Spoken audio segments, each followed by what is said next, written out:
नमस्कार, मी प्रणाली कापसे. वृत्तवेधच्या बातमीपत्रात आपल्या सर्वांचं स्वागत. सुरुवातीला एक नजर ठळक घडामोडींवर.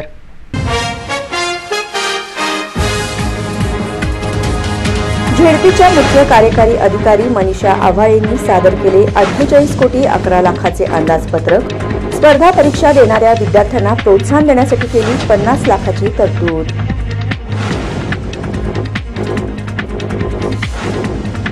शहरातील सुमारे 92,500 बालकांना दिली पोलिओ लस. 8 मार्चपर्यंत घरोघरी जाऊन देणार पोलिओ लस. नागरिकांना लाभ घेण्याचे केले आवाहन.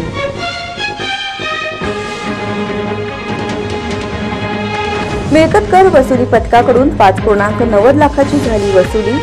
रविवारी सुट्टी दिवशी देखील कारवाईची मोहीम सुरू.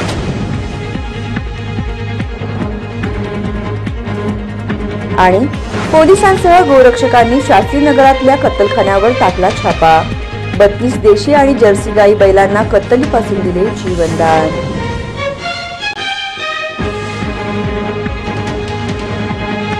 जिल्हा परिषदेच्या मुख्य कार्यकारी अधिकारी तथा प्रशासक मनीषा आव्हाळे यांनी सन 2024-25 या सालातील जिल्हा परिषदेचे 48 कोटी 11 लाखांचे अंदाजपत्रक सोमवारी दुपारी यशवंतराव चव्हाण सभागृहात सादर केले. जिल्हा परिषदेच्या मुख्य कार्यकारी अधिकारी तथा प्रशासक मनीषा आव्हाळे यांनी सन 2024-25 या सालातील जिल्हा परिषदेचे 48 कोटी 11 लाखांचे अंदाजपत्रक सोमवारी दुपारी यशवंतराव चव्हाण सभागृहात सादर केले. ग्रामीण भागातील दिव्यांग, मागासवर्गीय विद्यार्थी तसेच ग्रामीण भागातील मुलींना स्पर्धा परीक्षा देण्यासाठी प्रोत्साहन मिळावे, स्पर्धा परीक्षा पूर्व परीक्षेत उत्तीर्ण झालेल्यांना आर्थिक मदत करणे यासाठी अंदाजपत्रकात 50 लाखांची तरतूद करण्यात आली आहे. जिल्हा परिषदेच्या मुख्य लेखा व वित्त अधिकारी मीनाक्षी वाकडे यांनी दुपारी 2 वाजता आपल्या बजेट मुख्य कार्यकारी अधिकारी यांच्याकडे सादर केले. त्यानंतर सभागृहात हे बजेट सादर करण्यात आले. सन 2023-24 चे मूळ अंदाजपत्रक रक्कम रुपये 45 कोटी 4,506.68 लक्षाचे होते.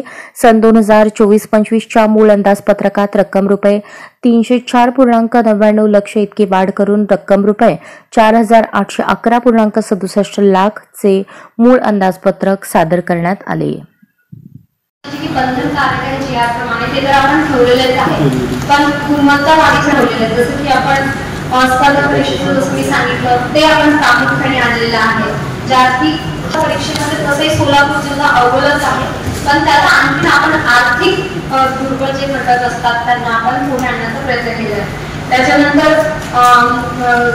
जे स्व उत्पन्नाचा वाढ कशी होऊ शकते त्याच्यासाठी 2 गोष्टी आहेत. एक आपण आपले कृषीचे गोडाऊन आपण देऊ इच्छितो आहे. त्याच्यानंतर आपण गाय निर्मिती करतो, म्हणजे शॉपिंग मॉल कॉम्प्लेक्स आपण तयार करू. जसं की आपला नेहरूचा पण आहे, नेहरूमध्ये पण आपण थोडंसं यावेळी बदल करणार, पण आणखी एक मोठा शॉपिंग मॉल कसा उभा करून त्याचा आपल्याला होईल आपल्या उत्पन्नाची वाढ ते आपण केलेले आहे. त्याच्यानंतर लेबर रूम मध्ये काय होतं ना, आपल्याकडे डिलिव्हरीज होतात, पण बऱ्याच ठिकाणी असं आढळून आलेलं आहे की त्याच्यामध्ये आधुनिक जे यंत्र असतात, सामग्री पाहिजे त्या पद्धतीची दिसून येत नाही. ज्यातून मग प्रायव्हेट क्लिनिककडे किंवा प्रायव्हेट नर्सिंग होमकडे जाण्याची जो प्रमाण ते जास्त आहे. तर यू कुड क्रिएट सम मॉडेल PSC जिथे डिलिव्हरी चांगल्या पद्धतीने होऊ शकते, तर ते आपण टार्गेट केलेलं आहे. आशा क्लिनिक आपण सुरू करतोय, कारण की आशा क्लिनिक अशा आहेत की ज्यांनी कोविडमध्ये काम केलेलं आहे, त्यांनी जे काम सांगितलं ते करतात आणि व्यवस्थित करतात. त्यांना तर एक छोटं म्हणजे फिरतं क्लिनिक म्हणून जर दिलं तर घरोघरी ज्या छोट्या छोट्या गोष्टी आहेत त्या कव्हर होतील. त्यांना आणखी पॉझिटिव्ह कुठेतरी एक प्रतिसाद त्याच्यामध्ये मिळेल आणि दुर्बल एकदम छोट्या छोट्या, जसं की आता कफ कोल्ड आहे, नेबुलायझर मी रोजच वापरलेला आहे. सो आणि पाय शेकायची असेल, पाठ शेकायची असेल तर आपल्याला त्या पिशवीची गरज पडते. तर छोट्या छोट्या गोष्टी आहेत, पण इट विल टेक म्हणजे tremendously it will affect everybody's health and it will show very positive effect. त्याच्यानंतर आपण सायकलिंगची योजना आपण परत ठेवली. तो सायकल बँड मागच्या वेळेस महापालिकेच्या वतीने शहरातील सुमारे 92,500 बालकांना पोलिओ लस देण्यात आली. तर बूथवर न येऊ शकलेल्या बालकांना 4 ते 8 मार्च 2024 या कालावधीत त्यांच्या घरोघरी जाऊन पोलिओ लस देण्यात येणार आहे. देशभरात तसेच सोलापूर महानगरपालिका कार्यक्षेत्रातील 0 ते 5 वर्ष वयोगटातील सर्व बालकांना रविवारी शहरातील 92,576 बालकांना पोलिओचा डोस देण्यात आला. एकूण 86% बालकांना हा डोस देण्यात आला आहे. राष्ट्रीय पल्स पोलिओ मोहीम 2024 अंतर्गत पुण्यश्लोक अहिल्यादेवी प्रसूतीगृह ओपीडी विभाग येथे राष्ट्रीय पल्स पोलिओ मोहिमेस महापालिका उपायुक्त आशिष लोकरे यांच्या हस्ते प्रारंभ करण्यात आला. यावेळी आरोग्य अधिकारी डॉक्टर मंजिरी कुलकर्णी, प्रजनन माता बालसंगोपन अधिकारी डॉक्टर वैशाली शिरशेट्टी, शहर कार्यक्रम व्यवस्थापक डॉक्टर आशिष बोराडे, बालरोग संघटना सोलापूरचे अध्यक्ष डॉक्टर अण्णासाहेब लोखंडे, स्त्रीरोग तज्ज्ञ डॉक्टर सोडल आणि आरोग्य कर्मचारी उपस्थित होते. या मोहिमेत एकूण 1,07,526 बालकांपैकी शहरातील 92,576 बालकांना पोलिओचा डोस दिला आहे. दरम्यान प्रवास करणाऱ्या बालकांना पोलिओ लस देण्यासाठी एसटी स्टँड, रेल्वे स्टेशन, मंदिरे, मॉल, टोल नाके आदी सार्वजनिक ठिकाणी पोलिओ लसीकरण केंद्रे स्थापन करण्यात आली होती. पोलिओ लसीकरण मोहिमेसाठी महापालिकेच्या कार्यक्षेत्रासाठी 380 लसीकरण केंद्रे स्थापन करण्यात आली. साधारणपणे 1,089 आरोग्य कर्मचारी, अंगणवाडी कार्यकर्ती, आशा कार्यकर्ती, स्वयंसेवक व खासगी वैद्यकीय संघटना आदींच्या प्रयत्नातून ही मोहीम राबवण्यात आली आहे.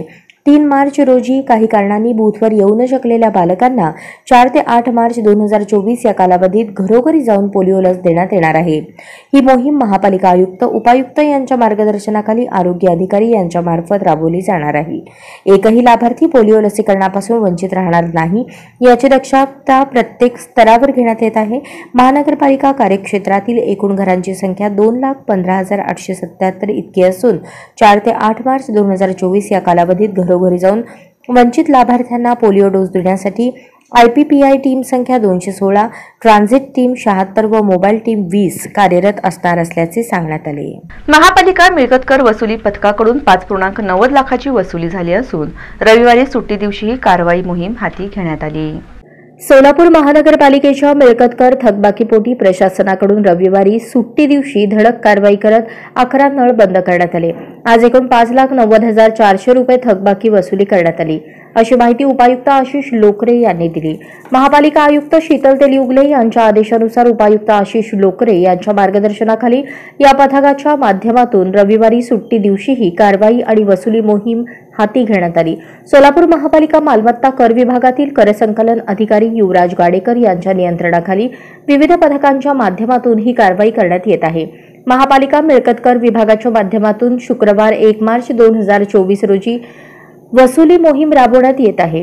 रविवारी तिसऱ्या दिवशी विविध पेठांमधील 11 नळ बंद करण्यात आले. एकूण 5,90,400 रुपये थकबाकी रविवारी वसूल करण्यात आली. वसुली पथक निहाय केलेली वसुलीची रक्कम आणि नळबंद कारवाई याप्रमाणे: पथक क्रमांक 4 वसुली 32,000 रुपये 2 नळबंद.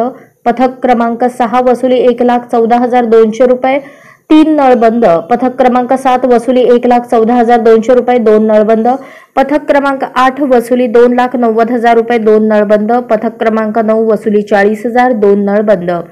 महापालिकेच्या मालमत्ता कराची अद्यापही 400 कोटींहून अधिकची थकबाकी आहे. मार्च अखेरपर्यंत यातील 100 कोटी रुपयांच्या वसुलीचे उद्दिष्ट विभागाला देण्यात आले आहे. थकबाकीदारांनी कटू कारवाई टाळण्यासाठी महापालिका प्रशासनास सहकार्य करावे असे आवाहन करण्यात आले आहे. सोलापूर विद्यापीठातील अंतिम वर्षातील 266 मुलींना प्लेसमेंटचे ट्रेनिंग मिळाले असून पुणे मुंबईतील तज्ज्ञांकडून 5 दिवस प्रशिक्षण देण्यात आले. पुण्यश्लोक अहिल्यादेवी होळकर सोलापूर विद्यापीठातील विविध संकुलांमध्ये शिक्षण घेणाऱ्या अंतिम वर्षातील 266 विद्यार्थिनींना प्लेसमेंटचे ट्रेनिंग देण्यात आले. पुणे आणि मुंबई येथील तज्ज्ञ प्रशिक्षकांनी 5 दिवस या विद्यार्थिनींना प्रशिक्षण देऊन त्यांच्याकडून तयारी करून घेतली. पुण्यश्लोक अहिल्यादेवी होळकर सोलापूर विद्यापीठात शिकणाऱ्या विद्यार्थ्यांसाठी रोजगाराची संधी मिळावी व त्यांना योग्य मार्गदर्शन मिळावे यासाठी कुलगुरू प्राध्यापक प्रकाश महानवर यांनी प्लेसमेंट व ट्रेनिंग सेंटरची स्थापना केली आहे. रसायनशास्त्र संकुलातील प्राध्यापक डॉक्टर अनिल घनवट यांच्याकडे या सेंटरची जबाबदारी सोपवण्यात आली आहे.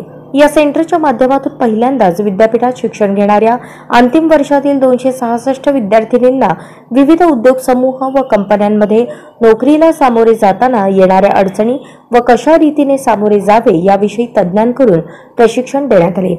संभाषण कौशल्य, इंग्रजी भाषेचा प्रभावी वापर, व्यक्तिमत्व विकास, गटचर्चा, व्यावसायिक नीतिशास्त्र, रोजगार कौशल्ये, वेळेचे व पैशाचे व्यवस्थापन, मुलाखत तंत्र, सादरीकरण तंत्र, नवीन तंत्रज्ञानाचा वापर याविषयी तज्ज्ञांनी प्रशिक्षण दिले. महिंद्रा प्राईड क्लासरूम अंतर्गत नांदी फाउंडेशनच्या सहकार्याने प्रशिक्षण शिबिर पार पडले. कुलगुरू प्राध्यापक प्रकाश महानवर, प्रभारी कुलगुरू प्राध्यापक लक्ष्मीकांत दामा, कुलसचिव योगिनी घारे यांच्या मार्गदर्शनाखाली प्लेसमेंट सेंटरचे डॉ. अनिल घनवट यांनी या कार्यक्रमाचे आयोजन केले. यामध्ये मंजिरी हिरमुखे, शिल्पा खुने, स्वस्ती खंडागळे, कीर्ती गाडे या प्रशिक्षकांनी विद्यार्थिनींना प्रशिक्षण दिले. तसेच नांदी फाउंडेशनचे पंकज दांडगे व सीमा भागवत यांनी सहकार्य केले. कुलसचिव योगिनी घारे व संगणकशास्त्र संकुलातील डॉ. राजीव कुमार मेंते यांच्या प्रमुख उपस्थितीत हा कार्यक्रम पार पडला. अल्पसंख्याक समाज बांधवांच्या वतीने कॉम्रेड नरसे आडम मास्तर यांचा भव्य नागरी सत्कार करण्यात आला. यावेळी दीनदुबळ्यांचा आवाज बुलंद करणाऱ्या नेत्याचा सत्कार हा त्यांच्या कार्याचा गौरव असे गौरवोद्गार शहर काझी अमजद अली काझी यांनी काढले. सर्वसामान्यांच्या डोक्यावर हक्काचे घर देणाऱ्या, समाजातील दीन दुबळ्या पीडित बहुजनांसाठी आवाज बुलंद करणाऱ्या महत्वाकांक्षी प्रामाणिक नेत्याचा सत्कार म्हणजे हा त्यांच्या कार्याचा गौरव आहे. त्यांच्याप्रती कृतज्ञता व्यक्त करणे ही आपली जबाबदारी बनते. सध्या राजकारणाची पातळी खालावली असून जातीवाद आणि धर्मवाद मोठ्या प्रमाणात फोफावत आहे. अशा बिकट परिस्थितीत आडम मास्तरांनी गरिबांसाठी 30,000 घरकुले निर्माण करून राजकीय क्षेत्रात एक नवीन आदर्श निर्माण केला आहे.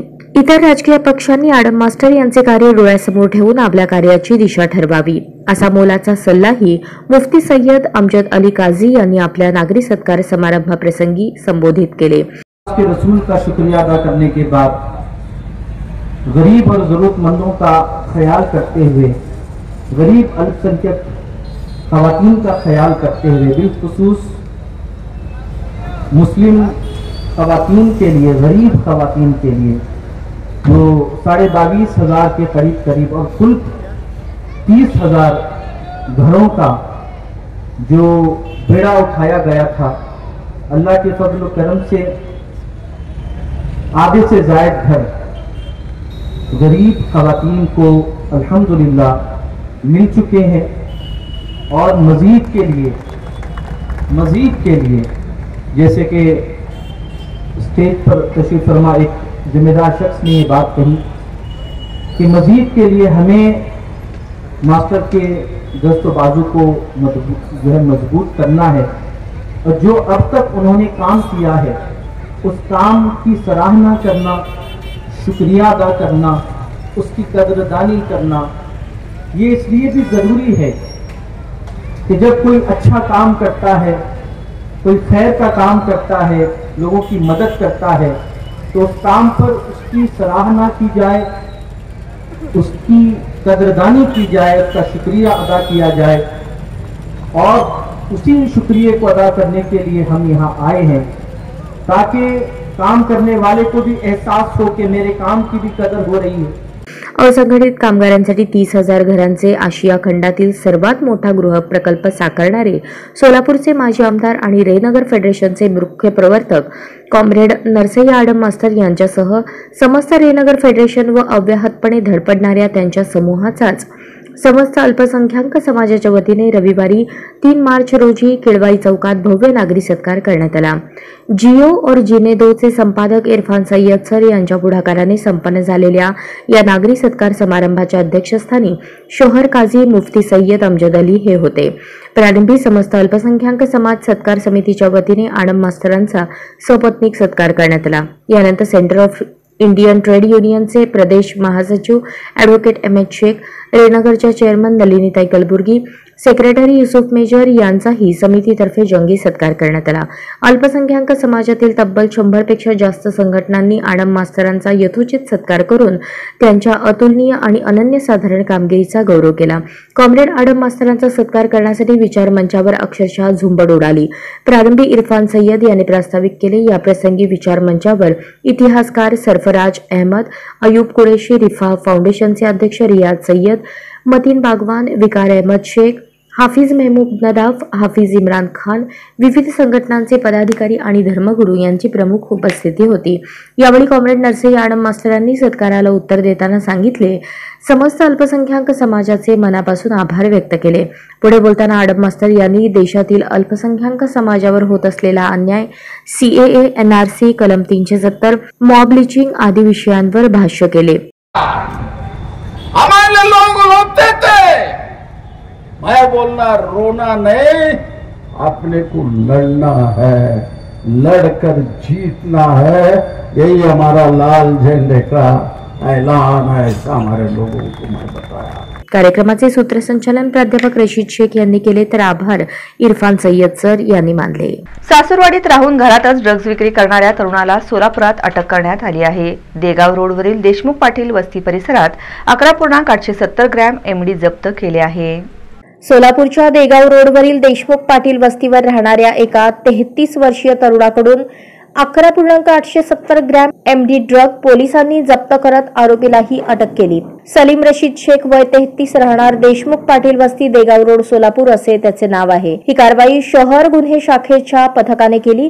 गुन्हे शाखेचे पोलीस उपनिरीक्षक अल्फाज शेख यांना या संदर्भात 28 फेब्रुवारी रोजी गोपनीय माहिती मिळाली होती।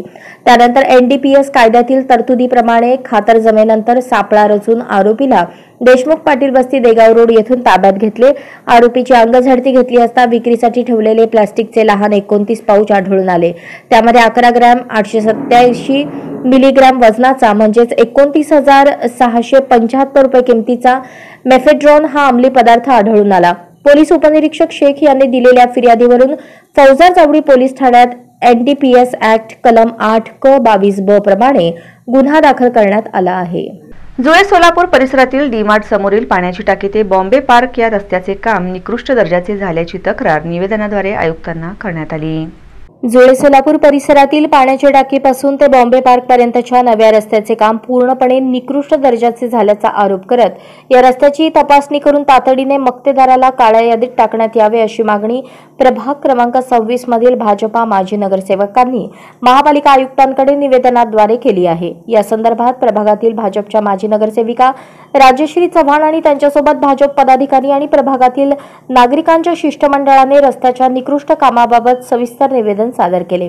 शासनाच्या धूळमुक्त योजनेअंतर्गत शहरात आणि हद्दवाढ भागात विविध ठिकाणी नवीन रस्ते तयार करण्यात आले आहेत। यामधूनच महापालिकेच्या वतीने प्रभाग क्रमांक 26 मधील जुळे सोलापूर परिसरातील डीमार्ट समोरील पाण्याची टाकी ते बॉम्बे पार्क हा रस्ता मंजूर करण्यात आला। या रस्त्याचे काम मक्तेदाराकडून सुरू आहे। या रस्त्याच्या कामाची पाहणी केली असता हा रस्ता इस्टिमेट प्रमाणे खोदून घेऊन आणि त्यात खडी मुरुम टाकून लेवल करून डांबरीकरण करायचे आहे। इस्टिमेट नुसारच या रस्त्याचे 3 थर करणे अपेक्षित होते, परंतु तसे न होता डांबरीकरण करत असताना कमी प्रमाणात डांबर वापरण्यात आला आहे। त्यामुळे हा रस्ता आत्ताच उखडत असून पावसाळ्यात हा रस्ता पूर्णपणे उखडणार आहे। हा रस्ता पूर्णपणे निकृष्ट दर्जाचा होत असून शासनाच्या योजना निधीमधून पैसे लाटण्याचा प्रयत्न होत आहे असा आरोप केला आहे। या रस्त्याच्या ठेकेदारास काळ्या यादीत टाकून त्याचे बिल अदा करण्यात येऊ नये अशी मागणी केली आहे। शहरातील शास्त्रीनगर इथल्या कत्तलखान्यावर छापा टाकत 32 देशी आणि जर्सी गाई बैलांना कत्तलीपासून वाचवण्यात बजरंग दलाच्या गोरक्षकांना यश आले आहे। सोलापुरातील गोरक्षकांना मिळालेल्या गुप्त माहितीनुसार शास्त्रीनगर येथे मोठ्या प्रमाणात शेती उपयुक्त गोवंशांची अवैधरित्या कत्तल होते आहे अशी माहिती मिळाली। त्यानुसार सदर माहिती सदर बाजार पोलीस स्टेशनचे पोलीस निरीक्षक अजित लकडे यांना दिली। सकाळी 6च्या दरम्यान सदर बाजार पोलीस स्टेशन मार्फत पोलीस पथक तयार करून शास्त्रीनगर येथील संशयित कत्तलखान्यावर छापा टाकला असता गुप्त ठिकाणी शेती उपयुक्त गोवंश डांबून ठेवलेली आहेत। त्याच ठिकाणी त्यांची काही वेळात कत्तल होणार आहे अशी माहिती मिळाली। कत्तलखान्यावर 15 देशी खिल्लार गोवंश, 1 गिरगाय, 16 जर्सी जातीचे गोवंश कत्तलीच्या उद्देशाने डांबून ठेवण्यात आले होते। अनेक गायींना इजा झाली होती, त्यांना अनेक दिवसांपासून काहीही खायला प्यायला न देता ठेवण्यात आले होते। तर एका गायीचा एक डोळा शिवलेल्या अवस्थेत असल्याचे निदर्शनास आले। पोलिसांच्या व गोरक्षकांच्या सतर्कतेमुळे कोणत्याही जीवाची हानी होण्यापूर्वी संबंधित कत्तलखान्यावर रेड केली।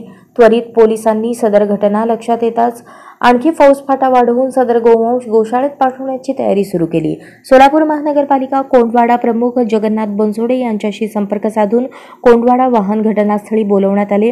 काही वेळातच कोंडवाडा वाहन घटनास्थळी दाखल होताच कत्तलखान्यातील सर्व गोवंश अहिंसा गोशाळा येथे सुखरूप सोडण्यात आले। सदर कारवाईमुळे शास्त्रीनगर भागात आनंदाचे वातावरण आहे। लोकांनी फोन करून शुभेच्छा देत आपला आनंद व्यक्त केला। संबंधित कत्तलखाना फार वर्षांपासून सुरू होता, यावर कारवाई होणे अतिशय गरजेचे होते, अशी लोकांची प्रतिक्रिया ऐकायला मिळाली। सदरची कारवाई यशस्वी करण्याकरता सोलापूर शहर सह पोलीस आयुक्त अजय परमार, सदर बाजार पोलीस स्टेशन पोलीस निरीक्षक अजित लकडे, सदर बाजार पोलीस स्टेशन पोलीस अधिकारी विठ्ठल काळजे, सोलापूर महानगरपालिका कोंडवाडा प्रमुख जगन्नाथ बनसोडे, मानद पशुकल्याण अधिकारी महेश भंडारी, बजरंग दलातील गोरक्षक तथा मानद पशुकल्याण अधिकारी पवन कुमार कोमटी, बजरंग दल सोलापूर जिल्हा गोरक्षा प्रमुख तथा मानद पशुकल्याण अधिकारी प्रशांत परदेशी, बजरंग दलातील सर्व गोरक्षकांचे तसेच अहिंसा गोशाळा सोलापूर यांचे मोलाचे सहकार्य लाभले। तुरुंगात शिक्षा भोगत असलेले संत आसाराम बापू यांच्या समर्थनार्थ सोलापुरात सकल हिंदू समाजाच्या वतीने ही पदयात्रा काढून शासनाचे लक्ष वेधण्यात आले। तुरुंगात शिक्षा भोगत असलेले संत आसाराम बापू यांच्या समर्थनार्थ सोलापुरात सकल हिंदू समाजाच्या वतीने पदयात्रा काढून शासनाचे लक्ष वेधण्यात आले। त्यांच्यावर आयुर्वेदिक उपचार व्हावा म्हणून पॅरोलवर सोडावे अशी मागणी यावेळी करण्यात आली। 86 वर्षांचे संत आसाराम बापू यांची तब्येत खूप बिघडली आहे। त्यांना हृदयात ब्लॉकेजेस आहेत। त्यांना जोधपूर AIMS या ठिकाणी उपचार त्यांच्यावरती चालू आहेत, पण तिथे उपचार नीट मिळत नाहीत। त्यांना आयुर्वेदिक उपचार पद्धती लागू होते। वारंवार मागणी करूनही एखाद्या आतंकवाद्यापेक्षा वाईट वागणूक त्यांना मिळत असून उपचारासाठी सुद्धा कोणतीही मुभा त्यांना मिळत नाही। पॅरोल हा तर अतिशय गंभीर गुन्हेगाराचा पण अधिकार आहे, पण गेल्या 11 वर्षात त्यांना एक दिवसही पॅरोल मिळालेला नाही। त्यांच्यावर होत असलेल्या अन्यायाला वाचा फोडण्यासाठी व त्यांना व्यवस्थित उपचार व पॅरोल किंवा उपचारासाठी जामीन मिळावा यासाठी पदयात्रा व जिल्हाधिकाऱ्यांना निवेदन नियोजन करण्यात आले। ही पदयात्रा 4 पुतळा सिद्धेश्वर पेठ जिल्हा परिषद या मार्गाने होती। सकल हिंदू समाजातील संघटनेचे कार्यकर्ते प्रचंड संख्येने या पदयात्रेत उपस्थित होते। त्याचबरोबर पूर्ण जिल्ह्यातून साधक परिवार मोठ्या संख्येने उपस्थित होतात। त्यात प्रामुख्याने श्री शिवप्रतिष्ठान, हिंदू राष्ट्र सेना, श्रीराम जन्मोत्सव समिती, सनातन संस्था, हिंदू जागरण मंच, अखिल भाविक वारकरी मंडळ, हिंदू महासभा, ओम साई प्रतिष्ठान, विश्व हिंदू परिषद, बजरंग दल यांनी व यासारख्या अनेक संघटनांनी यामध्ये सहभाग घेतला। या पदयात्रेत अखिल भाविक वारकरी मंडळ राष्ट्रीय अध्यक्ष हरिभक्तपरायण सुधाकर महाराज इंगळे, विश्व हिंदू परिषद प्रांत सदस्य व जिल्हा अध्यक्ष हरिभक्तपरायण लक्ष्मण महाराज चव्हाण, रवी गुणे, आनंद मुसळे, संजय जमादार, संजय साळुंखे, अक्षय अंजिखाने, अंबादास गोरंटला, सुधीर बहिरवाडे, पुरुषोत्तम कारकल, शिवराज गायकवाड, प्रवीण गुर्रम व अनेक संघटनांचे प्रमुख या पदयात्रा व आंदोलनात उपस्थित होते। माझं नाव निलेश पवार, योग वेदांत सेवा समितीचा सदस्य आहे मी। तर आज या ठिकाणी सकल हिंदू समाजातर्फे पूज्य बापूजींना न्याय मिळेल, म्हणजे त्यांना आयुर्वेदिक उपचारासाठी पेरोल मिळेल आणि शीघ्र त्यांची मुक्तता होईल, यासाठी सगळ्या हिंदू समाजाने, फक्त आसाराम बापूजींचा साधक परिवार नाही तर जेवढा पण हिंदू संघटना आहेत आणि त्या व्यतिरिक्त घराघरातल्या हिंदूंनी आज रस्त्यावरती उतरून हा रॅली काढलेली आहे, जेणेकरून बापूजींना न्याय मिळेल। संतों के सम्मान में हर हिंदू मैदान में बापूजी एक असं नाव आहे, ज्या वेळेला सत्संग हा शब्द पण कोणाला माहित नव्हता त्यावेळेला बापूजींनी करोडो हिंदूंना भगवान नामाची दीक्षा दिली। ज्या वेळेला असंख्य युवा व्हॅलेंटाईन डे सारखे डे म्हणून बरबरीच्या मार्गाला जात होते, त्यावेळेस बापूजींनी त्यांना ब्रह्मचर्याचा पाठ पडवला आणि मातृपितृपूजन दिवस शिकवायला सांगितले। स्वामी विवेकानंदांनंतर तब्बल 100 वर्षांनी शिकागोच्या धर्म परिषदेमध्ये जर कुठल्या संतांनी भारतीय संस्कृतीचा झेंडा फहरवला आहे तर त्यांचं नाव आहे आसारामजी बापू। अशा आसारामजी बापूंना एका झुट्या केसमध्ये, खोट्या केसमध्ये आणि अत्यंत गलिच्छ अशा आरोपामध्ये त्यांना अडकवलेले आहे। ही भारतासाठी अत्यंत लाजिरवाणी गोष्ट आहे। तर आमचं हिंदुत्ववादी सरकार आपलंच सरकार आहे। आमची त्या सरकारकडे मागणी आहे की बापूजींना लवकरात लवकर न्याय मिळावा। आतापर्यंत आपण पूर्णपणे कायद्याच्या मार्गाने आपण जात होतो, पण बापूजींची तब्येत सध्या खूप बिघडलेली आहे। बापूजींच्या हृदयामध्ये 3 ब्लॉकेजेस आहेत, 95%, 75% असे भरपूर ब्लॉकेजेस झालेले आहेत आणि बापूजींना बायपास सर्जरी करायला सांगितलेली आहे। बापूजींचं जे शरीर आहे ते पूर्णपणे योग साधनेने संपन्न असल्यामुळे त्यांना ॲलोपॅथिक उपचार हा परवडत नाही, त्यांच्या शरीराला मान्य होत नाही। त्यांना आयुर्वेदिक उपचारच मिळाला पाहिजे अशी आपली मागणी आहे. पंढरपूर तालुक्यातील चिंचणी येथील प्राथमिक शाळा आणि दक्षिण सोलापूर तालुक्यातील निंबर्गी येथील श्री बसवेश्वर माध्यमिक व उच्च माध्यमिक विद्यालयाला मंगळवार 5 मार्च रोजी मुंबई येथील मुख्यमंत्री एकनाथ शिंदे यांच्या हस्ते माझी शाळा सुंदर शाळा अभियान अंतर्गत पुरस्कार देण्यात येणार आहे. मुख्यमंत्री माझी शाळा सुंदर शाळा या अभियानामध्ये पुणे विभाग स्तरावर शासकीय व स्थानिक स्वराज्य संस्थांच्या शाळांमध्ये पंढरपूर तालुक्यातील चिंचणी येथील जिल्हा परिषद प्राथमिक शाळा तृतीय व उर्वरित इतर सर्व व्यवस्थापनांच्या शाळांमध्ये दक्षिण सोलापूर तालुक्यातील निंबर्गी येथील श्री बसवेश्वर माध्यमिक व उच्च माध्यमिक विद्यालय द्वितीय पुरस्कारासाठी मानकरी ठरले असल्याची माहिती शिक्षणाधिकारी कादर शेख यांनी दिली. या पुरस्कार प्राप्त शाळांना मंगळवार दिनांक 5 मार्च रोजी दुपारी 1 वाजता मुंबई येथील Tata theatre national centre for performing arts NCPA Nariman point येथे मुख्यमंत्री एकनाथ शिंदे यांच्या हस्ते व उपमुख्यमंत्री देवेंद्र फडणवीस, उपमुख्यमंत्री अजित पवार यांच्या प्रमुख उपस्थितीत तसेच विधानसभेचे अध्यक्ष ॲडव्होकेट राहुल नार्वेकर यांच्या अध्यक्षतेखाली पुरस्कार प्रदान केले जाणार आहेत. सोलापूर जिल्ह्यात मुख्य कार्यकारी अधिकारी मनीषा आभाळे यांच्या मार्गदर्शनाखाली मुख्यमंत्री माझी शाळा सुंदर शाळा हे अभियान अतिशय प्रभावीपणे राबवण्यात आले. या अभियानाच्या माध्यमातून जिल्ह्यातील शाळांमध्ये विविध प्रकारचे विद्यार्थ्यांच्या गुणवत्तेचे संवर्धनाचे उपक्रम, शालेय व्यवस्थापन समितीने शाळेच्या सक्रिय विकासात सहभाग घेण्यासाठी घेतलेले उपक्रम व सामाजिक बांधिलकीच्या उपक्रमांमध्ये शाळांनी उत्स्फूर्तपणे सहभाग घेतला होता. या अभियान स्पर्धेचा निकाल नुकताच जाहीर झाला असून याबाबत शिक्षण विभागाचे आयुक्त सूरज मांढरे यांनी एका पत्रकान्वये मुख्य कार्यकारी अधिकारी आभाळे यांना कळवले आहे. या अभियानामध्ये पुणे विभागीय स्तरावर शासकीय व स्थानिक स्वराज्य संस्थांच्या शाळांमध्ये पंढरपूर तालुक्यातील चिंचणी येथील जिल्हा परिषद प्राथमिक शाळा तृतीय व उर्वरित सर्व शाळांच्या व्यवस्थापनांच्या शाळांमध्ये दक्षिण सोलापूर तालुक्यातील निंबर्गी येथील श्री बसवेश्वर माध्यमिक व उच्च माध्यमिक विद्यालय द्वितीय पुरस्कारासाठी पात्र ठरले आहे. हे अभियान मुख्य कार्यकारी अधिकारी आभाळे यांच्या मार्गदर्शनाखाली जिल्ह्यात तत्कालीन प्राथमिक शिक्षणाधिकारी प्रसाद मिरकले, तृप्ती अंधारे, उपशिक्षणाधिकारी संजय जावीर, या अभियानाचे समन्वयक विस्तार अधिकारी स्वाती स्वामी, गोदावरी राठोड यांच्यासह सर्व गटविकास अधिकारी, गटशिक्षणाधिकारी, विस्तार अधिकारी शिक्षण, केंद्र प्रमुख शिक्षक यांनी परिश्रम घेतले. या पुरस्काराबद्दल पुरस्कार प्राप्त शाळांचे मुख्य कार्यकारी अधिकारी मनीषा आभाळे यांनी अभिनंदन केले आहे. राष्ट्रीय विज्ञान दिन मुक्तांगण इंग्लिश स्कूलमध्ये उत्साहात साजरा झाला. शाळकरी विद्यार्थ्यांच्या विज्ञान प्रयोग प्रदर्शनाला उत्स्फूर्त प्रतिसाद मिळाला. तुळजापूर येथील मुक्तांगण इंग्लिश स्कूलमध्ये अध्यक्ष दिनेश अगरवाल यांच्या मार्गदर्शनाखाली शनिवारी राष्ट्रीय विज्ञान दिन उत्साहात पार पडला. कार्यक्रमाच्या अध्यक्षस्थानी मुक्तांगण स्कूलच्या मुख्याध्यापिका विशाखा पाटील या होत्या. प्रारंभी सरस्वती पूजन, दीप प्रज्वलन व CV रामन यांच्या प्रतिमेचे पूजन करण्यात आले. शाळेतील विविध वर्गातील विद्यार्थ्यांकडून वैज्ञानिक प्रयोग करून त्याचा अहवाल वाचन करण्यात आला. यावेळी विद्यार्थ्यांनी विविध प्रकारचे फळ व खाऊंची विक्री केली. याचा आनंद शाळेतील विद्यार्थ्यांसह शिक्षकांनी व कर्मचाऱ्यांनीही लुटला. यावेळी संपूर्ण शाळेतील विद्यार्थी विद्यार्थिनींमध्ये उत्साहाचे वातावरण तयार झाले होते. यासाठी शाळेतील सर्व शिक्षिका, शिक्षक व कर्मचाऱ्यांनी परिश्रम घेतले. तालुक्यातील बोरी उमरगे येथे आदी अनादी काळापासून चालत आलेली सुप्रसिद्ध श्री लक्ष्मी देवस्थान थंडी यात्रा भाकणूक मंगळवार दिनांक 5 मार्च रोजी होणार आहे. अक्कलकोट तालुक्यातील बोरी उमरगे येथे आदी अनादी काळापासून चालत आलेली सुप्रसिद्ध श्री लक्ष्मी देवस्थान यात्रा भाकणूक मंगळवार दिनांक 5 मार्च रोजी होणार आहे.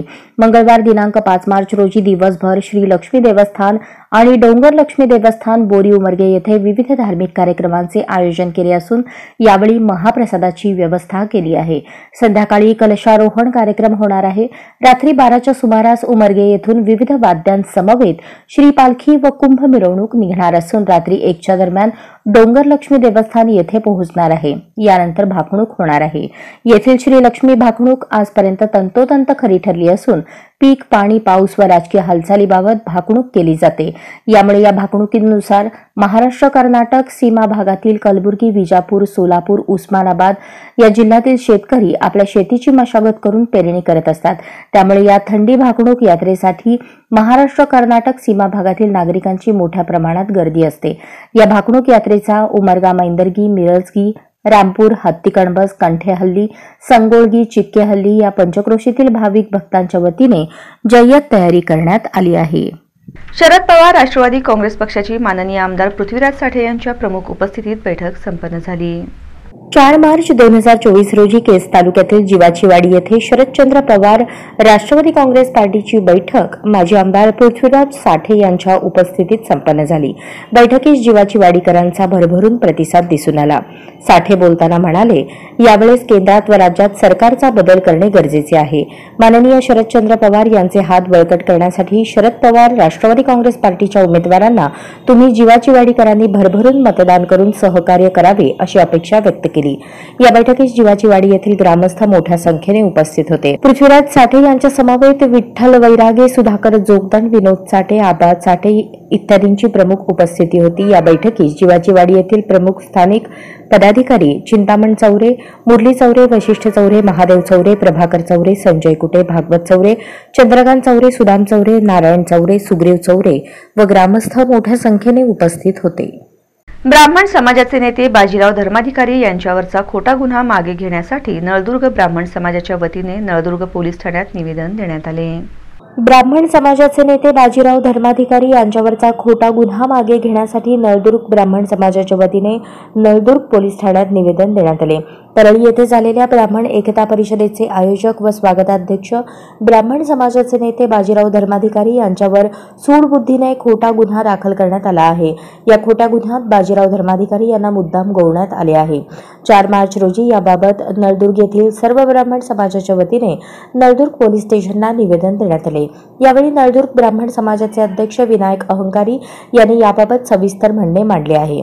या निवेदनावर नळदुर्ग ब्राह्मण समाजाचे अध्यक्ष विनायक अहंकारी, ब्राह्मण समाज संघटनेचे सचिव मुकुंद नाईक, उपाध्यक्ष प्रदीप ग्रामोपाध्याय, उत्तम रामदासी, दीनदयाळ कुलकर्णी, सुहास पुराणिक, उमेश नाईक, सचिन भूमकर, प्रमोद कुलकर्णी, आकाश कुलकर्णी, राजकुमार वैद्य, संदीप वैद्य, अजय देशपांडे, अजित भूमकर, ज्ञानेश्वर केसकर, शिवराज भूमकर, सौरभ कुलकर्णी, सुयश पुराणिक, सौरभ रामदासी यांच्यासह ब्राह्मण समाज मोठ्या संख्येने उपस्थित होता। सर्व ब्राह्मण समाजाच्या वतीनं दिनांक 25 फेब्रुवारी रोजी क्षेत्र परळी वैजनाथ या ठिकाणी ब्राह्मण एकता परिषदेचं आयोजन करण्यात आलेलं होतं। महाराष्ट्रातल्या कानाकोपऱ्यातून मोठ्या संख्येने ब्राह्मण समाज या एकता परिषदेमध्ये सहभागी झाला होता। एक अतिशय यशस्वी आणि शिस्तबद्ध अशा पद्धतीने ही परिषद झाली, पण त्याच्यानंतर काही लोकांनी जाणून बुजून या परिषदेचं नाव खराब व्हावं आणि याचे आयोजक स्वागत अध्यक्ष सन्माननीय बाजीराव धर्माधिकारी यांचं राजकीय करिअर या ठिकाणी संपुष्टात येण्याच्या उद्देशाने जाणून बुजून त्या परिषदेच्या नंतर आयोजक बाजीराव धर्माधिकारी यांच्यावर गुन्हा दाखल केला।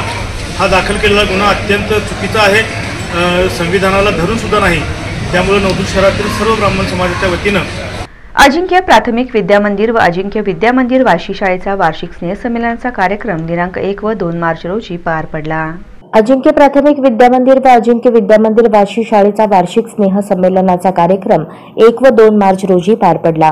दोन्ही शाळेच्या चाललेल्या 2 दिवसीय कार्यक्रमाचे अध्यक्ष वंदनाताई कवडे, नगरसेविका वाशी व नागनाथ बापू नाईकवाडी गटनेते नगर परिषद वाशी हे होते। कार्यक्रमाचे उद्घाटक सामाजिक कार्यकर्ते दादासाहेब चेडे हे होते।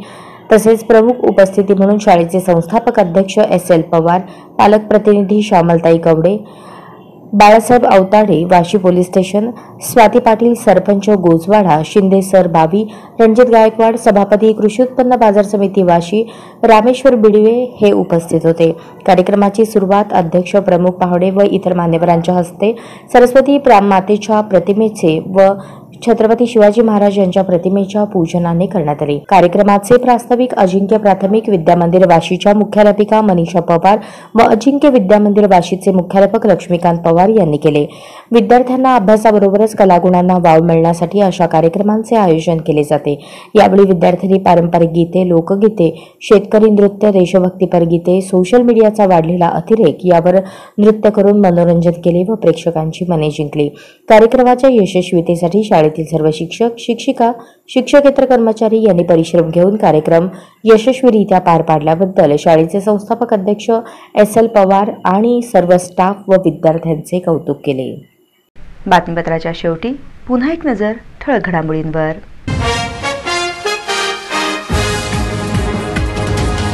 झेडपीच्या मुख्य कार्यकारी अधिकारी मनीषा आव्हाळेंनी सादर केले 48 कोटी 11 लाखाचे अंदाजपत्रक। स्पर्धा परीक्षा देणाऱ्या विद्यार्थ्यांना प्रोत्साहन देण्यासाठी केली 50 लाखाची तरतूद।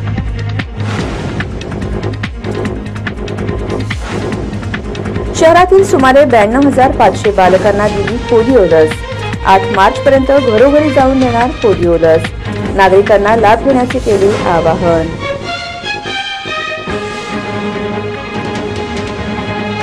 मिळकत कर वसुली पथकाकडून 5.90 लाखाची झाली वसुली. रविवारी सुट्टी दिवशी देखील कारवाईची मोहीम सुरू.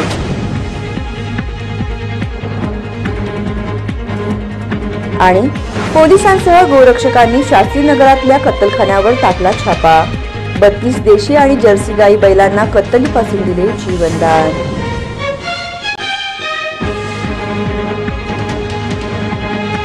या बातम्यांचं इथेच थांबूयात. पुन्हा भेटूयात पुढील बातमीपत्रात.